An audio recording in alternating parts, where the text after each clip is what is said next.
আসসালামু আলাইকুম রহমতুল্লাহ বারাকাতু। কোরআন আর হাদিসে বিভিন্ন জায়গায় এটা স্পষ্টভাবে এসেছে, বান্দার কোনো হক আল্লাহ পাক মাফ করবে না। আমরা সাধারণত বুঝি বান্দার হক বলতে বুঝি মানে কারো টাকা পয়সা আত্মসাৎ করা, জমি জামা আত্মসাৎ করা, এগুলাকে বুঝি। যেমন দুর্নীতি, সাদাবাজি, সিন্ডিকেট যারা করতেছে তারা মানুষের হক নষ্ট করতেছে, এগুলো বুঝি। চুরি ডাকাতি যারা করতেছে তারা মানুষের হক নষ্ট করতেছে, এগুলো বুঝি আমরা। হ্যাঁ, এগুলো তো অবশ্যই মানুষের হক, কিন্তু যেটাকে আমরা যে যে এমন একটা বান্দার হক আছে, হক মানুষ নষ্ট করতেছে। বর্তমানে হাজারে তো 999 জন মানুষ মুসলমান না, আদম ঘরে জন্ম না আদম সন্তানগুলা নিজের মনের অজান্তে, ইচ্ছায় হোক অনিচ্ছায় হোক, যে যে হারাম যে হক নষ্ট করার কাজে লিপ্ত, সেটা হলো গীবত। আমরা আমরা এতটুকু জানি গীবত করা হারাম, গীবত করলে কবিরে গুনাহ হয়। গীবত করাকে রাসূলুল্লাহ সাল্লাল্লাহু আলাইহি ওয়াসাল্লাম মৃত ভাইয়ের গোসল খাওয়ার সাথে তুলনা করেছেন। কিন্তু আমরা এগুলার পিছনে, এই কথাগুলোর পিছনে আর কেন এই কথাগুলো বলছেন রাসূলুল্লাহ সাল্লাল্লাহু আলাইহি ওয়াসাল্লাম গীবতের ব্যাপারে, এগুলো আমরা অ্যানালাইসিস করি না কখনো। আমরা এগুলো নিয়ে ব্যাখ্যা, আলেমরা এগুলো নিয়ে এত করে না, তাহকিক করে না, ব্যাখ্যা করে না। তাহকিক করলে তো ব্যাখ্যা করতে পারবো। তো যেটা যাই হোক, আমি কাউকে ছোট করার জন্য কথা বলছি না। গীবত গীবত এমন এক ভয়াবহ পাপ, আমার কাছে এমন মনে হইতেছে আজকে থেকে না, যেদিন থেকে আমি গীবত সম্বন্ধে জেনেছি, গীবত সম্বন্ধে যেদিন থেকে আল্লাহ আমাকে এলেম দিয়েছে, ওই দিন থেকে আমার কাছে এমন মনে হয়েছে বর্তমান যুগের এবং আগামী প্রজন্মের বেশিরভাগ মানুষ জাহান্নামে যাবে শুধুমাত্র গীবত করার কারণে। গীবত নিয়ে একটা হাদিসটা বর্ণনা আছে আম্মা জান আয়েশা সিদ্দিকা রাদিয়াল্লাহু তাআলা আনহু, এবং ওনার ব্যাপারে হাদিসটা। আম্মা জান আয়েশা সিদ্দিকা রাদিয়াল্লাহু তাআলা আনহু মনের অজান্তে অনিচ্ছাকৃতভাবে রাসূল সাল্লাল্লাহু আলাইহি ওয়াসাল্লাম অন্য এক বিবি, যখন রাসূল সাল্লাল্লাহু আলাইহি ওয়াসাল্লাম আম্মা জান আয়েশা সিদ্দিকা রাদিয়াল্লাহু তাআলা আনহু ঘরে ছিলেন, তখন অন্য এক বিবি, সম্ভবত জয়নব বিনতে হারিসা, উনি এসেছিলেন কিছু একটা হাদিয়া দেওয়ার জন্য। উনি দিয়ে চলে গেছেন। চলে যাওয়ার পরে আম্মা জান আয়েশা সিদ্দিকা রাদিয়াল্লাহু তাআলা রাসূল সাল্লাল্লাহু আলাইহি ওয়াসাল্লামের কাছে জয়নব বিনতে হারিসার বিরুদ্ধে নিয়ে কিছু কথা বললেন। কথাগুলা ওনার খারাপ চরিত্রের ব্যাপারে নয়, খারাপ দোষের ব্যাপারে নয়, মানে উনি ছিলেন একটু কিবা লং করে ল্যাংরা কিবা লং করে হাঁটতেন, কিবা বনি টাইপের, মানে কোনো না কোনো দিক থেকে ওনার একটা খুঁত ছিল। আম্মা জান আয়েশা সিদ্দিকা ওনার সামনে থেকে চলে যাবার রাসূল সাল্লাল্লাহু আলাইহি ওয়াসাল্লামের কাছে বলতেছে, তার ব্যাপারে বলছে ও এরকম এরকম এরকম। তখন রাসূল সাল্লাল্লাহু আলাইহি ওয়াসাল্লাম আমাদের আয়েশা সিদ্দিকা রাদিয়াল্লাহু তাআলা কে বলল তুমি যে কথা বলেছো আয়েশা, তুমি যে কথা বলেছো, এই কথার মধ্যে এত দুর্গন্ধ, যদি এই কথা যদি সাগরের মধ্যে ফেলে দেওয়া হয়, সাগরে পুরা পৃথিবীর ব্যাপী যত সাগরে পানি আছে, পুরা সাগরের সকল পানি তোমার এই কথা তার দুর্গন্ধ হয়ে যাবে। তাহলে গীবত কত জঘন্যতম পাপ।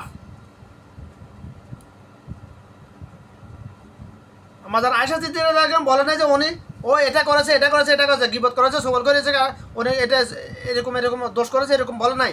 তার মধ্যে যে কোনো একটা খুঁত ছিল, আল্লাহ তাকে সৃষ্টি করছে যেভাবে, ওই খুঁত নিয়ে এমন কিছু বলেছে যে কথাটা জয়নব বিনতে হারিসের সামনে যদি বলতো তার মনে কষ্ট যাইতো।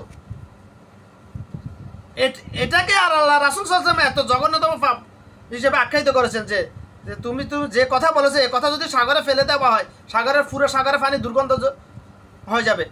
তোমার এই কথার মধ্যে এত দুর্গন্ধ, মানে গীবতের ব্যাপারে আর কি। আমরা গীবতকে আমরা গুনাহ মনে করতেছি না ভাই। রাসূল সাল্লাল্লাহু আলাইহি ওয়াসাল্লাম অন্য হাদিসে বলেছেন সাহাবীদের মজলিসে, তো তোমরা কি জানো কে সবচেয়ে মুখলেস মিসকিন, কে সবচেয়ে বেশি বড় মিসকিন, এটা কি জানো? তখন সাহাবীরা বললে যার কাছে টাকা পয়সা নেই, দেরাম দিনে না, সে মিসকিন। অথবা রাসূল না, সে নয়। এরপর সাহাবীরা বললেন ওয়াল্লাহি আল্লাহ রাসূল আলেম, আল্লাহ এবং তার রাসূল সাল্লাল্লাহু আলাইহি ওয়াসাল্লাম ভালো জানেন। অথবা রাসূল সাহেব বলেছেন যে হাসরের দিন আমার অনেক উম্মত পাহাড় পরিমাণ নেকি নিয়ে আল্লাহর সামনে দণ্ডায়মান হবে, উপস্থিত হবে, কিন্তু মানুষের হক দিতে দিতে দিতে দিতে দিতে দিতে এমন অবস্থা হয়ে যাবে, একেবারে নিঃস্ব হয়ে যাবে। অথবা তার আমলনামা আর কোনো নেকি থাকবে না। তখন আল্লাহ পাক কি করবে? বান্দার হক যেহেতু আল্লাহ পাক মাফ করবে না, যার হক নষ্ট করেছে তার আমল নামা থেকে তার গুনাহগুলা দেনাদারের গাড়ে চাপিয়ে দিয়ে তাকে জাহান্নামে নিক্ষেপ করে দিবে। তাকে কাকে? যে পাহাড় পাহাড় পরিমাণ নেকি নিয়ে আল্লাহর সামনে উপস্থিত হয়েছিল তাকে। এই বান্দার হকের ব্যাপারে আমার কাছে যেটা মনে হইতেছে, বান্দার হক নিয়ে কথা বলতে গেলে আমার কাছে যেটা মনে হয় ভাই, আমি নিজে বাঁচতে পারতেছি না এখান থেকে। আমার কান্না চলে আসে মাঝে এটা নিয়ে, গীবত নিয়ে কথা বলতে গেলে, কারণ আমি নিজে এত চেষ্টা করি বাঁচতে পারতেছি না। মনের অজান্তে আমার দ্বারা হয়ে যায়, মাঝে মধ্যে গীবত হয়ে যাইতেছে। মানে গীবত করার কারণে বেশিরভাগ মানুষ জাহান্নামে যাবে আমার কাছে এমন মনে হইতেছে। বিভিন্ন হাদিসের সারাংশ বলতেছে, তাফসির, বিভিন্ন হাদিসের তাহকিক তাফসির এক জায়গায় এনে যেটা বুঝতে পারলাম আমি, যেহেতু গীবত করা বান্দার হক, আল্লাহ পাক বলছে বান্দার কোনো হক আমি মাফ করব না। একজন মানুষ কেন গীবত করার জন্য, গীবত করার উসিলায় বেশিরভাগ মানুষ জাহান্নামে যাবে আমি বলতেছি না, এটা রাসূল সাল্লাল্লাহু আলাইহি ওয়াসাল্লাম বলছে ডাইরেক্ট, আমি এটা বলতেছি না। আমি বলতেছি বিভিন্ন হাদিসের তাহকিক করে আমি যেটা বুঝতে পারলাম, আমাকে আল্লাহ যেটা বুঝার তৌফিক দিয়েছে, যে এলেমটা দিয়েছে, ওটা বলতেছি আমি সংক্ষেপে। বেশিরভাগ মানুষ বর্তমান যুগের এবং আগামী প্রজন্মের বেশিরভাগ মানুষ জাহান্নামে যাবে শুধুমাত্র গীবত করার কারণে। ইমান নিয়ে যদি যাইতে পারে, মানে ইমানদার যারা, তাদের মুসলমানের কথা বলতেছি, যারা প্র্যাকটিক্যাল মুসলমান তাদের কথা বলতেছি, মানে 5 ওয়াক্ত নামাজ পড়েছে, রোজা রেখেছে, হজ করেছে, ফরজ হলে যাকাতও দিয়েছে, ফরজ হলে চুরি ডাকাতি করে না, জেনা ব্যবসা করে না, তার কথা বলতেছি। কিন্তু তারপরেও শুধুমাত্র গীবতের কারণে জাহান্নামে যাবে বেশিরভাগ মানুষ। এটা অন্যতম একটা কারণ হলো আল্লাহ যেহেতু বলছে বান্দার কোন হক আমি মাফ করব না। গীবত যেহেতু বান্দার হক, আমি যার গীবত করেছি তার হক নষ্ট করেছি, আমি যার হক তার কাছে মাফ চাইতে হবে।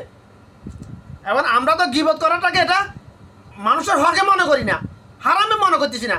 গীবত করা এখন ফান্তাবাদ হয়ে গেছে আমাদের জন্য, চা নাস্তা হয়ে গেছে। গীবত করা বর্তমান যুগের মানুষের জন্য চা নাস্তা হয়ে গেছে। চা খাইতেছে, গীবত করতেছে, সিগারেট টান দিয়েছে, গীবত করতেছে, বাস এরকম হয়ে গেছে। বাস্তবতা যেটা বলতেছি আমি, যেটা দেখতেছি আমি। কিন্তু আফসোস, এই গীবত করার কারণে বেশিরভাগ মানুষ জাহান্নামে যাবে। এটা বিশ্বাস করলেও সত্য, না করলেও সত্য আমার কথা আমি আমার মন গড়ার মতো বলতেছি। আমি বিভিন্ন হাদিসের তাহকিক করে কথাটা বলতেছি আমি, মানে মানুষের হকের ব্যাপারে যে হাদিসগুলো আছে ওগুলো নিয়ে ওগুলোর উপর তাহকিক করে বলতেছি। যেহেতু গীবত করা মানুষের হক, আমি যার গীবত করেছি তার হক নষ্ট করেছি। এখন আমাদের এমন করে মানুষের ফিতরতগত এমন কোনো মানুষ কি আছে যে যার গীবত করেছে তার কাছে মাফ চাইছে, ভাই আমি তো তোর গীবত করেছিলাম অমুক দিন, তোর ব্যাপারে এভাবে বলেছিলাম, আমাকে মাফ করে দিয়ে, এরকম কোনো লোক আছে? আপনাকে দেখাতে পারবেন? আমি তো দেখি না আমার লাইফে কখনো। হ্যাঁ, আমি এরকম করেছি, অনেকের সাথে আমি এরকম করেছি। আমার মনের অজান্তে ইচ্ছা অনিচ্ছা গীবত হয়ে গেছে, পরবর্তী আমি তাকে বলছি ভাই এই ব্যাপার তোর ব্যাপার আমি মন্তব্য করেছিলাম। কিন্তু কেউ আমাকে কখনো আঘাত করে না, তারা হাসি দিছে আমার কথা শুনে। আমি কেন বলতে পেরেছি? আমাকে আল্লাহ পাক এভাবে বুঝার, বলার, জানার, বুঝার, মানার তৌফিক দিয়েছে, এই জন্য বলতে পারতেছি ভাই। হয়তো এখানে আমার বাহাদুরি নাই ভাই, আল্লাহ পাকের রহমত এটা আমার উপর। আমার লাইফে এমন ঘটনা অনেক করেছি আমি। কিন্তু যাকে আমি চিনি জানি, যাকে আমি ফাইসি হাতের না গেলে তার কাছে তো মাফ সাহেব বলতে পারতেছি আমি মাফ। কিন্তু যারা আমার হাতের না গেলে গীবত হয়ে যেতে, তাদের কি হবে? আল্লাহি আলেম, আল্লাহ ভালো জানে, যদি আল্লাহ আমার উপর রহম না করে। আমরা যেহেতু গীবত করার কারণে কেন বেশিরভাগ মানুষ জাহান্নামে যাবে বলতেছি, বান্দার হক চুরি করার কারণে, ডাকাতির কারণে বেশি মানুষ জাহান্নামে যাবে না। তার জানা ব্যবসার কোনো মানুষ জাহান্নামে যাবে না। যারা দুর্নীতি সিন্ডিকেট করতেছে তাদের কথা আলাদা, তাদের কথা বললাম না, তারা জাহান্নামে যাবেই। ইমান না থাকলে চিরজাহান্নামী, ইমান থাকলে নির্দিষ্ট সময়কাল যেটা জাহান্নামে তাদেরকে যাইতে হবে। যেহেতু একজন দুর্নীতিবাজ বাংলাদেশের 20 কোটি মানুষের হক নষ্ট করছে, মনে করেন একজন সিন্ডিকেটকারী বাংলাদেশের 20 কোটি মানুষের হক নষ্ট করছে। দেখেন হাতের কোনো একজন লোকের পক্ষে কি সম্ভব 20 কোটি মানুষের তারা গিয়ে মাফ চাওয়া, ভাই আমি তোর হক নষ্ট করেছি মাফ করে দে? সম্ভব? তারা যেটাকে ফাফে মনে করছে না, গুনাহ মনে করতেছে না, হারামে মনে করতেছে না, মাছ ধরার প্রশ্ন আসে না।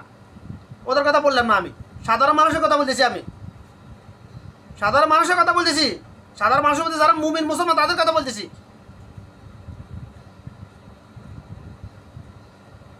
আল্লাহ রাসূল সাল্লাল্লাহু আলাইহি ওয়াসাল্লাম কেন বলছেন যে দুনিয়াতে, এই দুনিয়ার বুকে আল্লাহ তাআলার কাছে সবচেয়ে নিকৃষ্ট জায়গা হলো বাজার, সবচেয়ে উৎকৃষ্ট জায়গা হলো মসজিদ। সবচেয়ে নিকৃষ্ট জায়গা কেন বাজার? ওই যে গীবত সবলকারী হয় কোথায়? বাজারে। বাজার মানে মুড়িগঞ্জ বাজার না, এটা বা হেনিবাড়ির বাজার না, শুধু বাজার মানে চা দোকানের কথা বলা হয়েছে এখানে। বাজার মানে চা দোকানের কথা বলা হয়েছে ভাই। গীবত সবলকারী পুরুষ গীবত সবলকারী কোথায় করে? চা দোকানে বসেই তো।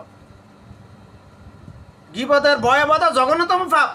আমি গত প্রায় 2 বছর আগে একটা কবর খুঁজতে গিয়ে আমি গীবত নিয়ে কথা বলছি। আমি অন্য কোনো বিষয় আমার মাথায় আর আসে নাই তখন, শুধু গীবত নিয়ে আসছে। আমার গীবত নিয়ে কথা বলছি আমি। ওখানে একটা কবর খুঁজতেছিলাম, ওখানে কবর খুঁড়া আমার শখ, এটা নেশা, এটা ফ্যাশা না, নেশা কবর খুঁড়া। খুঁড়ছি এই পর্যন্ত 25-30টা কবর খুঁড়ো হয়েছে আমার। যেহেতু দেশের বাইরে বিগত প্রায় 12 বছর বিভিন্ন এলাকাতে ছিল নাই, এই জন্য না হলে এতদিনে 17 উপরে চলে যেত। তো ওইদিকে গেলাম না। তো গীবত করার কারণে, গীবত কত যখন আমরা শুধু গীবত সম্বন্ধে এটাই জানি, গীবত করা হারাম, গীবত করা কবিরা গুনাহ, গীবত করা আর মৃত ভাইয়ের গোস্ত খাওয়া একে সমান কথা। আরে মুসলমান শুয়ার গোস্ত, কুত্তুর গোস্ত সাজতেছে না, সিগারেট, গাঞ্জা, মদ এগুলো সাজতেছে না। মৃত ভাইয়ের গোস্ত খাইলে কি যাবে যাবে? ওটা তো বাদ, ওটা অপশনাল, ওটা নিয়ে কথা বললাম না আমি। কিন্তু গীবত যেহেতু বান্দার হক, যেহেতু আল্লাহ বলছে যার হক তার কাছে মাফ চাইতে হবে। আর কিন্তু আমরা তো আমরা আজকের বর্তমান যুগের মানুষ, বর্তমান যুগের না, পৃথিবীর বেশিরভাগ মানুষ গীবত করাকে এটাকে গুনাহ মনে করে না, এটাকে বান্দার হক মনে করে। তো অনেক দূরের কথা, এটাকে হারামে মনে করে না। গীবত করাকে সানাস্তা মনে করে। চা দোকানে বসে বসে গীবত করো। এই গীবত থেকে বাঁচার জন্য আমি 2021-এ টানা 5 মাস দেশে ছিলাম। আমি 5 মাস কতদিন দেশে ছিলাম, আমি দোকানে যাই বসি নাই কখনো। আমি এখান থেকে নিয়ত করে গেছি, আল্লাহ গীবত থেকে বাঁচতে হলে তো অন্য কোনো উপায় নাই, আমাকে বাজারে মানুষের সাথে মিশা যাবে না, বসি নাই। কিন্তু যারা গীবত করে সবলখড়ির মধ্যে লিপ্ত, তারা আমাকে নিয়ে মিথ্যা অপবাদ দিছে কি আমি চা দোকানে মানুষকে চা নাস্তা করানো লাগবে, এই জন্য দোকানে যাই না, খরচা দোকানে যাই না। ওটা ছিল আমার উপর মিথ্যা অপবাদ। আল্লাহি আল্লাহ যারা এই অপবাদগুলো দিছে তাদের কি হবে? মিথ্যা অপবাদ দেওয়া, গীবতের সাথে আরও জঘন্যতম পাপ। ওদিকে গেলাম না, শুধু গীবতের কথা বললাম। আমি বলছি গীবতের ভয়ে, গীবত থেকে বাঁচার জন্য। কারণ আমি যদি দোকানে যাই, ওখানে 2 জন আমার পরিচিত সবাই তো এলাকার পরিচিত, 2 জন গীবত করতেছে, আমিও সুর মিলাই দিলাম ওদের সাথে, আমি অংশীদার হয়ে গেলাম। এই জন্য হক্কানা আলেমদের পরামর্শ হলো, আপনি তো পুরুষ তো দোকানে যাইতে হবে কেনাকাটার জন্য। দোকানে যাবেন শুধুমাত্র এতটুকু, দোকানের সামনে গিয়ে দোকানদারকে বলবেন আমার এই জিনিসগুলো দাও। দোকানদার ওগুলো দিলে, টাকা দিলেন, সাথে সাথে চলে আসতে হবে। এটাই হলো সবার পরামর্শ। আমার পরামর্শ এটা। কারণ গীবতের কারণে শুধু এই ভয়, আমার কাছে এই ভয়টা হয় শুধুমাত্র, অন্য আর কোনো ভয় হয় না বর্তমানে। কারণ আমি আমার জন্ম থেকে এই পর্যন্ত আমি কখনো কোনো মানুষের হক নষ্ট করি নাই। পয়সার ব্যাপারে যদি আসে মানুষের হক, আমি আমার জীবনে কখনো একটি পয়সা কারো হক নষ্ট করি নাই। এটা আল্লাহকে সাক্ষী রেখে আমি গ্যারান্টি দিয়ে বলতে পারবো। আমি এমন লোক পৃথিবীতে খুব রেয়ার। নিজেকে নিয়ে পাবলিসিটি করার জন্য বলতেছি না, কিন্তু আমার ভয় হয় গীবত নিয়ে। যদি আল্লাহ কোনো মানুষের গীবত করে ফেলেছি, যদি ধরে ফেলে আল্লাহ পাক আমাকে, আল্লাহ পাক তো অবশ্যই ধরবে। যদি আমার যদি আমল নামা থেকে নেকি দিয়ে যদি আমার নেকির পাল্লা হালকা হয়ে যায়, এই ভয়টা আমার কাছে লাগে সবসময় ভাই। এই ভয়টা আমার কাছে লাগে ভাই। কি করবো, বাঁচতে পারতেছি না। গীবত থেকে বাঁচতে হলে রাসূল সাল্লাল্লাহু আলাইহি ওয়াসাল্লাম যে হাদিসে যে কথাটা বলেছেন 1500 বছর আগে, যে কিয়ামতের পূর্বে এমন সময় আসবে, আমার মুমিন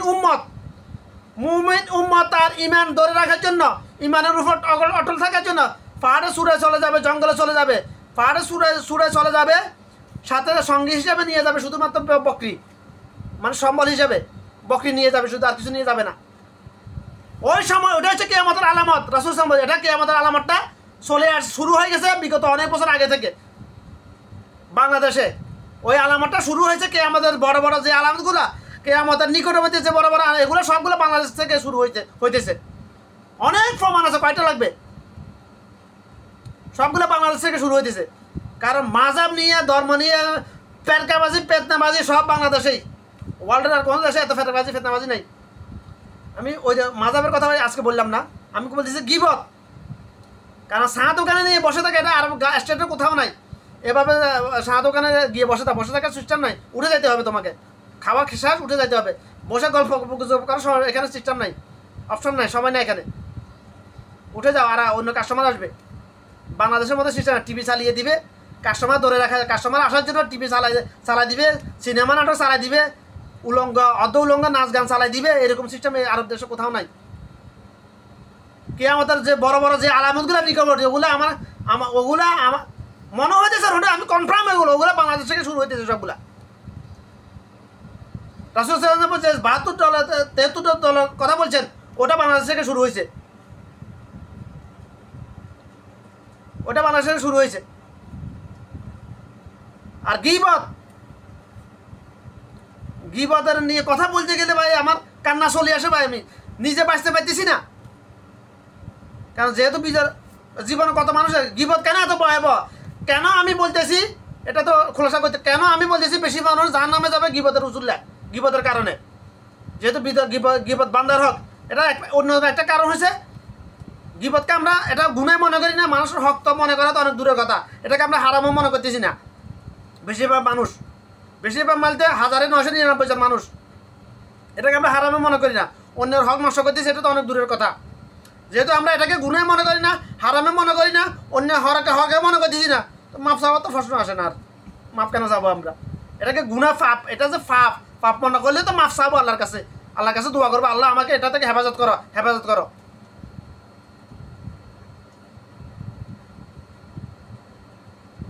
আমরা তো এটাকে পাপে মনে করতেছি না, হারামে মনে করতেছি না, অন্যের হক নষ্ট করছি এটা মনে করতেছি না, তো এটা মাপ চাওয়া তো প্রশ্ন আসে না। যার গীবত করছে তার কাছে মাপ চাওয়া তো অনেক দূরের কথা, আল্লাহর কাছেও মাপ চাওয়ার প্রশ্ন আসে না বেশিরভাগ মানুষের। তাহলে পরিশেষে কি দাঁড়াইলো? বেশিরভাগ মানুষ জাহান্নামে যাবে গীবতের উজুল লেখা শুধুমাত্র। তার সব ঠিক আছে, শুধুমাত্র ঈমান আমল সব ঠিক আছে, শুধুমাত্র গীবত উজুলে জাহান্নামে চলে যাবে। কারণ মিজান হাসরের দিন নেকি গণা হবে না, ওটা ওজন করা হবে। নেকির পাল্লা যদি বাড়ি হয় জান্নাতি, গুনার পাল্লা যদি বাড়ি হয় জাহান্নামী।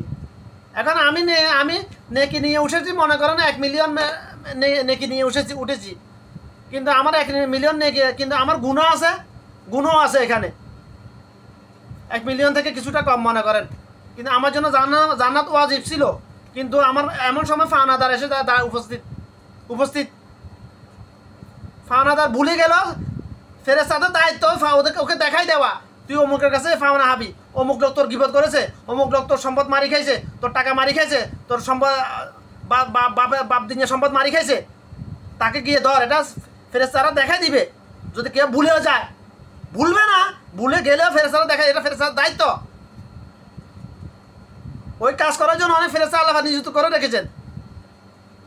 কারণ আল্লাহ রাসূল সাল্লাম বলছে যে দুনিয়াতে যদি কোনো একটা শিংওয়ালা বকরি ছাগল, যদি শিং নাইওয়ালা একটা ছাগলকে যদি গুঁতো মারে, আল্লাহ পাক হাসরের দিন ওই শিং নাইওয়ালা যে ছাগল যেটি দুনিয়াতে শিং নাইওয়ালা ছিল, ওকে শিং লাগাই দিবে, উঠে দিবে মাথায়। আর যেটা শিংওয়ালা ছিল ওটার মাথায় শিং থাকবে না, ওটাকে শিং উঠে দিয়ে বলবে এটাকে গুঁতা মার, তোকে যে কয়টা গুঁতা মেরেছিল গুঁতাগুলো মেরে তোর হক আদায় করে নে, বুঝে নে, অতঃপর ওদেরকে মাটির সাথে মিশিয়ে ফেলবে।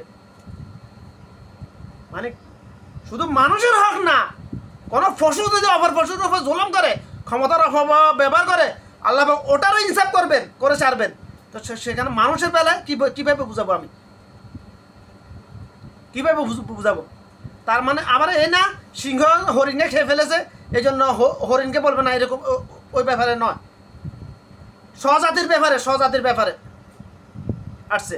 কোনো একটা গরু যদি সবল গরু যদি দুর্বল গরুকে গুঁতে মারে, ওটাও আল্লাহ ভাগ বরাবর করবেন, উসুল করবেন। ওকে দিয়া ওর হক আদায় করে নেবেন, অথবা তাদেরকে মাঝির সাথে মিশে যাওয়ার জন্য বলবেন। তাহলে বান্দার হকের ব্যাপারে কীভাবে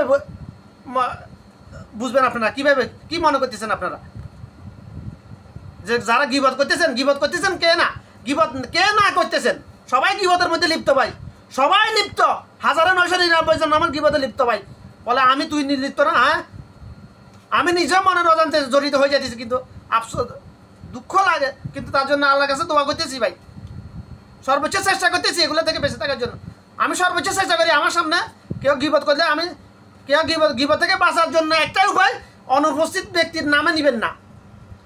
গীবত থেকে বাঁচার উপায়টা আল্লাহ আমাকে জানাই দিছে।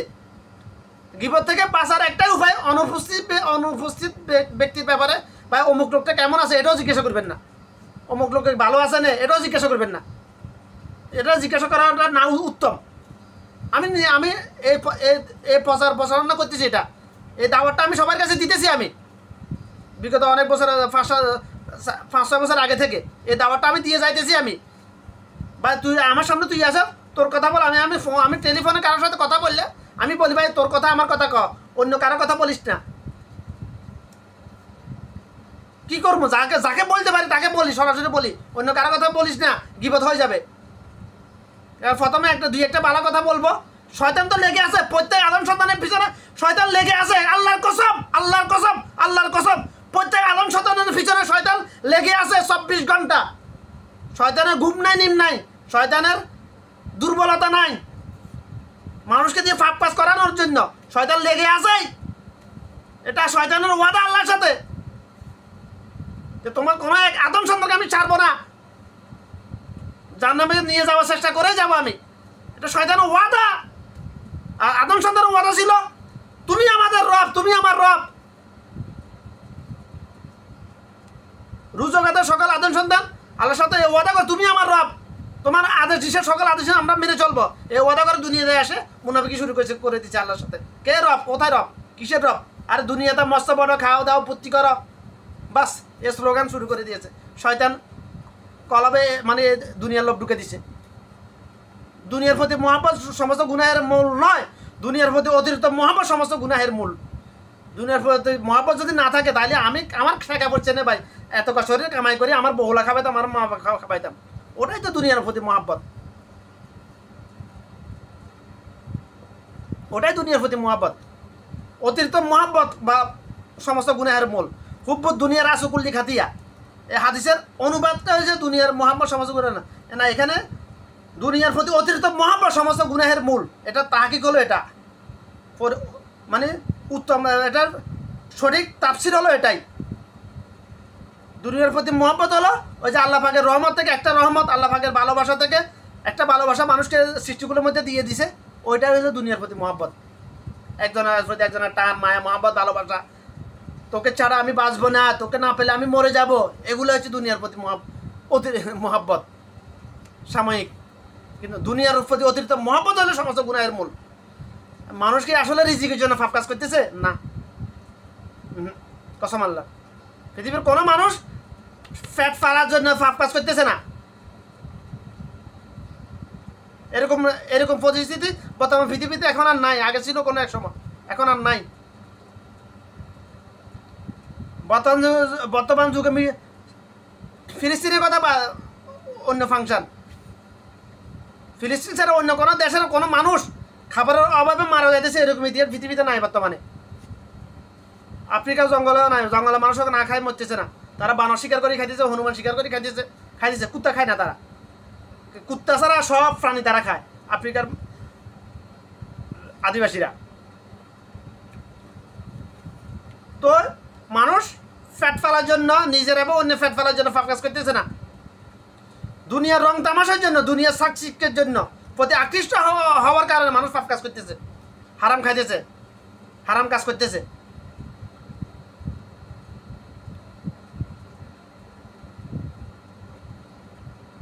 আশা করি আল্লাহ পাক কথাগুলো বোঝার চেষ্টা করবে ইনশাআল্লাহ। গীবত থেকে বাঁচার সর্বোচ্চ চেষ্টা করতে হবে আমাদেরকে। কারণ গীবত করা মানে আমি যে এত কষ্ট করি, অনেক কষ্ট করে নামাজ পড়লাম, রোজা রাখলাম, জিহাদ করলাম, হজ করলাম, জাকাত দিলাম, এগুলা করে যে আমল নেকি কামাইলাম ওই নেকিটা অন্য যার গিবত করছি তাকে দিয়ে দেওয়া। গিবত করার খোলাসা অর্থই হলো আমার কষ্ট অর্জিত নেকি অন্যকে দিয়ে, যার গিবত করছি তাকে দিয়ে দেওয়া। বাস এটাই মূল কথা, হলো এটাই।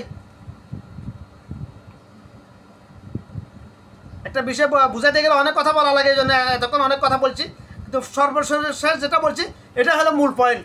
গিবত করা মানে হলো, গিবত করার বাংলা খোলাসা অর্থ হলো আমার কষ্ট অর্জিত নেকিগুলো আমিও যার গিবত করছি তাকে দিয়ে দিয়েছি ভাই। কিন্তু আফসোসের বিষয় হলো আমরা যাকে ঘৃণা করি তার গিবত করি। অর্থাৎ আমরা তাহলে এবার দেখুন, আমরা যাকে পছন্দ করি না, ভালোবাসি না, ঘৃণা করি, তার গিবত করে তাকে জান্নাতের দিকে ঠেলে দিতেছি, নিজে জাহান্নামের দিকে যাইতেছি। কারণ প্রত্যেক অ্যাকশানের রিয়েকশান আছে, নিউটনের সূত্র এটা, প্রত্যেক অ্যাকশানের রিয়েকশান আছে। আমি যদি কাউকে জোরে ধাক্কা দিই আমাকে একটু লড়াচড়া করতে, একটু পিছনে যাইতে হবেই, ইচ্ছা অনিচ্ছায়। এখন আমি গিবত গিবত করার দ্বারা আমি আমার নিজের কষ্ট অর্জিত নিয়ে কি যার গিবত তাকে দিয়ে তাকে জান্নাতের দিকে ঠেলে দিতেছি।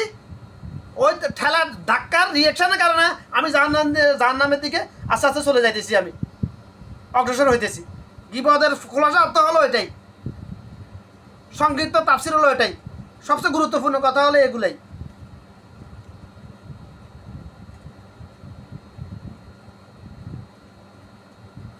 আশা করি কথাগুলো বোঝা চেষ্টা করবে ইনশাল্লাহ।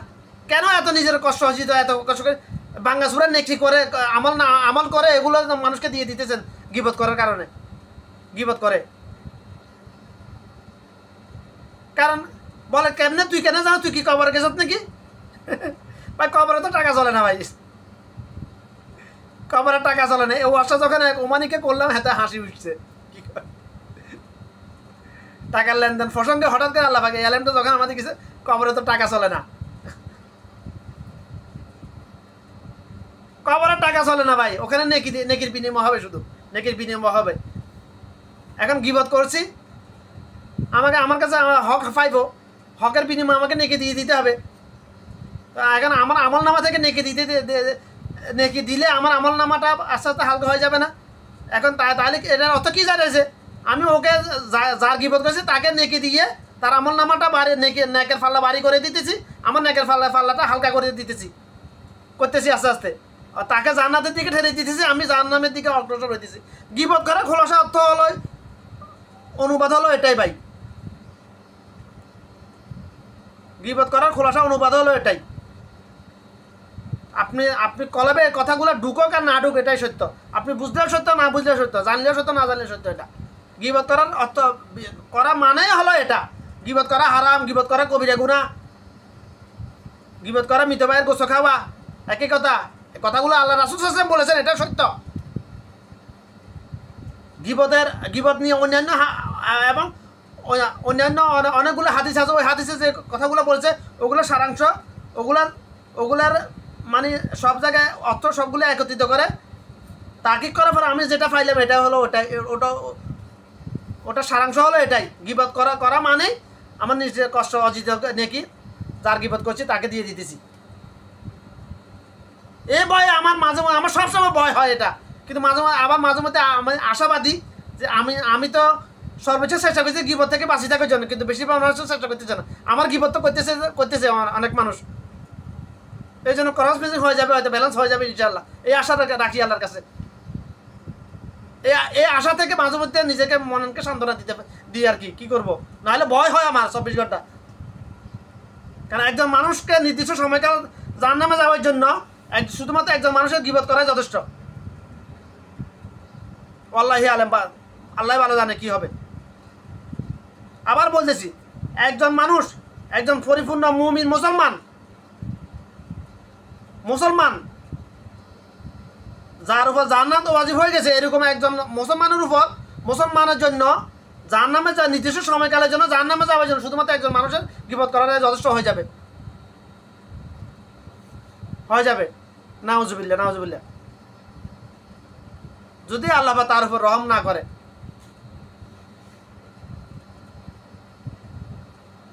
আমাদের নেকির ফাল্লাটা আমাদের হালকা, বেশিরভাগ বদের ফাল্লাটা সবসময় ভারী আমাদের। তো যা টুকটাক বাঙ্গাসুরা যা কামাইতেছি তাও গিবত করার কারণে অন্যকে দিয়ে দিতেছি আমরা অনবরত। তো আমাদের কি অবস্থা হবে ভাই, একটু একটু চিন্তা করেন। প্রকাশ হইয়া একটু চিন্তা করা তো আমাদের দরকার এটা নিয়ে। পুরুষ আল্লাহ এটার জন্য বাঁচতে হলে কি করতে হবে, ওই যে রাসূল সাল্লাল্লাহু আলাইহি ওয়াসাল্লাম কথাটা মানতে হবে যে সবচেয়ে নিকৃষ্ট জায়গা যেটা বাজারে যাওয়া বন্ধ, কমায় বাজারে গিয়ে বসে থাকা, অযথা আড্ডা মারা, ওটা বন্ধ করতে হবে। মসজিদে বেশিরভাগ সময় কাটানোর চেষ্টা করতে হবে। আর নারীদের জন্য নারীদের গিবতে, নারীদের ভাই গিবতে যৌথ পরিবার ধ্বংস হবার মূল কারণটা হলো গিবতে সবল করি ভাই। গিবতের ভয়াবহতা বলতে অল্প সময় যথেষ্ট নয়।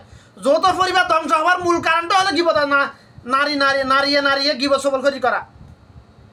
গিবত সবল করি করার কারণে 91 পরিবার পৃথিবীতে এখন বিরল হয়ে গেছে। এটা দিন দিন বাড়তেছে তো, এটা গিবত সবল করি। মানুষের মধ্যে মুনাফিকি বাড়তে তো যখন একেবারে সর্বোচ্চ পর্যায়ে, তখনও তো কেয়ামত হবে ভাই। তো মুনাফিকি না বাড়লে কেয়ামত হবে না। আর কেয়ামত তো পিছনে যাওয়ার অপশন নাই, কেয়ামত সামনের দিকে অগ্রসর হবেই। কত দ্রুত হবে, কত স্লোলি হবে, এটা মুনাফিকের উপর নির্ভর করবে, কিন্তু কাফেরদের উপর নয়।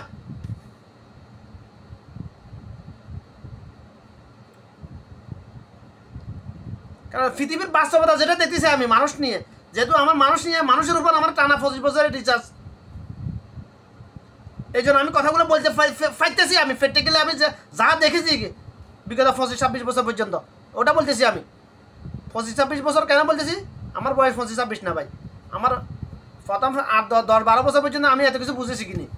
আমি যে এত মানুষের মধ্যে এত কিছু জানতাম না, ওটা মাইনাস করে দিয়েছি লাইফ টাইম থেকে। ওটার পরের সময়টা ধরছি হিসাবে দিতেছি আমি। এটা কিন্তু সত্য, আমি মানুষের উপর রিসার্চ করে আসতেছি আমার যখন থেকে বুঝেছি তখন থেকে। মানুষের আকিদাগত দিক থেকে কত প্রজাতির মানুষ আছে পৃথিবীতে, এটার উপর রিসার্চ করে আসছি যে আমি। রিসার্চ আমার সমাপ্ত হয়ে গেছে, খালাস, এটা খতমে নবুয়তের মতো এটা হয়ে গেছে, সমাপ্ত। এটা আর রিসার্চ করার প্রয়োজন না মানুষ নিয়ে আমার, এটা শেষ।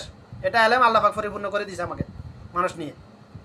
তো কথাগুলো মনোযোগ দিয়ে শুনবেন, নিজের গিবত থেকে বাঁচার জন্য চেষ্টা করবেন, অন্যকে এটা গিবত নিয়ে সতর্ক করে উদ্বুদ্ধ করবেন ইনশাআল্লাহ, এটা থেকে বেঁচে থাকার জন্য ইনশাআল্লাহ।